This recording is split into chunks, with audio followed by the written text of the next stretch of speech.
Maintenant, on va passer aux fossiles de faciès. Avant de passer pour parler pour les fossiles de faciès, les bons fossiles de faciès. Je vous ai parlé la dernière fois de mammouth. Maintenant, ici sur notre sigma, on a un petit texte sur le mammouth et on a ici une image qui est vraie. Le mammouth fut trouvé pour la première fois en 1948 en Sibérie par des pêcheurs russes.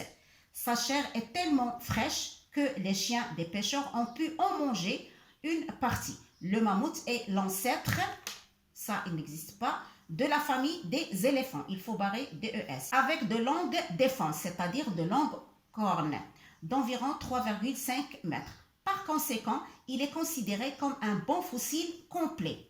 Il est conservé dans le musée de Leningrad et sa datation revient à quelques dizaines de millions d'années. Je répète, على أن الماموث وجد في ثلوج سيبيريا لأول مرة سنة 1948 من طرف الصيادين، بحيث أن عضلاته ما زالت طرية، وبالتالي جعلت هؤلاء الكلاب الصيادين يتمكنون من أكل هذا اللحم الذي ما زال طريا. لماذا؟ لأنه حفظ بواسطة الثلج، وبالتالي فإن جسم الماموث وجده كله بكامله وبوبره وجسمه وبالقرون. Première question. Souligner les mots du texte signifiant une bonne conservation, on les a soulignés. Sa chair qui est tellement fraîche, c'est un bon fossile complet, le mammouth. Deuxième question. Déduire alors de quel type de fossile s'agit-il? C'est une fossilisation complète. Il n'est pas partiel, il est complète. Alors la deuxième question. الاستحاضة كاملة لأن الجثة وجدت بكاملها. Quelles sont les caractéristiques de ce type de fossilisation? Alors la glace. La glace a conservé le mammouth en gardant sa chair fraîche, ses longues cornes, tout son corps il est resté intact. ماذا فعل الثلج؟ صان الجثة بكاملها. Maintenant, on va passer à l'exercice qui va nous emmener à savoir comment on appelle les fossiles de faciès.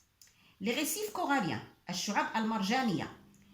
Les coraux sont des animaux très petits, de 1 mm à 1 cm, en forme cylindrique. Ils vivent en deux colonies avec les algues vertes, dans les eaux peu salées et dont la température est modérée. Leur squelette calcaire forme des récifs coralliens, chaînes de montagnes qui peuvent influencer la circulation maritime. مرجان عبارة عن حيوانات صغيرة حجمها يتراوح بين 1 ملم و1 سنتيمتر، لها شكل أسطواني، تعيش بجاورة للطحالب الخضراء، وسنعرف فيما بعد لماذا. في مياه، هذه المياه قليلة الملوحة، حرارة معتدلة. Ici, photo ici, à part, on va déduire de la première question. En se basant sur le document, définir les régions où se trouvent les coraux. Alors ici, on voit la répartition mondiale des coraux, توزيع العالمي, le méridien de cancer, مدار السرطان, l'équateur, خط الاستواء, le méridien du bélier, مدار الجدي. Bon. Où on a trouvé les coraux? C'est tout à fait normal. Donc ici, on a l'océan Indien, l'océan Atlantique et l'océan Pacifique. أولاً المحيط الهادي، المحيط الأطلسي الجنوبي لأمريكا والمحيط الهندي. La deuxième question. Pourquoi les coraux ne vivent-ils pas ailleurs? Ils ne peuvent pas vivre ailleurs. Pourquoi? Parce qu'ils ont des conditions spéciales pour leur milieu de vie. Donc selon les conditions de leur milieu de vie. Bon, لأن ظروف تكون المرجان غير ملائمة. Expliquer la présence d'algues vertes au voisinage des coraux à une profondeur de moins 40 mètres seulement. Premièrement, les algues, elles vont donner des nutriments pour se nourrir pour les coraux. Deuxièmement, ils vont empêcher le courant d'eau qui est trop fort pour la fixation des coraux par terre. Donc j'ai écrit ici, les coraux épuisent les nutriments et ils les protègent des forces des courants d'eau.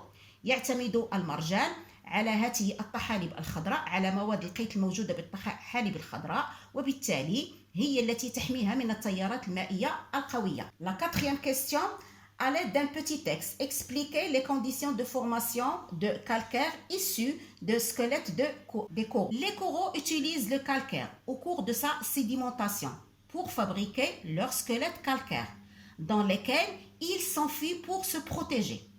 Voilà. Après sa mort, c'est-à-dire la mort des coraux, qu'est-ce qui se passe? Il y aura la sédimentation des roches calcaires qui contiennent les fossiles coralliens. Bon, يستغل المرجان الكيلس في طريق الترسب الذي يكون في طريق الترسب. لماذا؟ ليكون هيكله الخارجي الذي يحتمي داخله. بعد موته ماذا يقع؟ تتشكل صخور رسوبية وبالتالي فإنها تحتوي على مستحثات مرجانية. Maintenant, on va expliquer quand on a des roches sédimentaires et qui contiennent des fossiles coralliens, on va savoir qu'est-ce qu'ils vont nous dire. Cinquième question. À quoi correspond la présence des coraux dans un affleurement rocheux? Qu'est-ce qu'il va nous montrer? Elle indique que le milieu de vie est marin, qu'il est peu profond, qu'il est peu salé, qu'il est calme et il a une température ambiante qui est modérée. إذا ما كان عندي وسط الترسب ووجدت بداخله آثار للمرجان فإننا يمكننا أن نقول ووجود المرجان لمنطقة ما دليل على أن هذا الوسط كان منطقة بحرية قليلة العمق قليلة الملوحة هادئة حرارة متوسطة يعني أن ماؤها دافئ. La dernière question, déduire alors les propriétés de fossiles de faciès. Ils permettent de reconnaître les milieux de dépôt des roches. تسمح لنا بأن نعرف مكان الترسب mais ils sont répartis dans un aire géographique qui est très étroit. C'est pas comme les fossiles stratigraphiques. إذا توزيعه الجغرافي ضيق إذا ما قورن مع التوزيع الجغرافي للمستحثات stratigraphiques.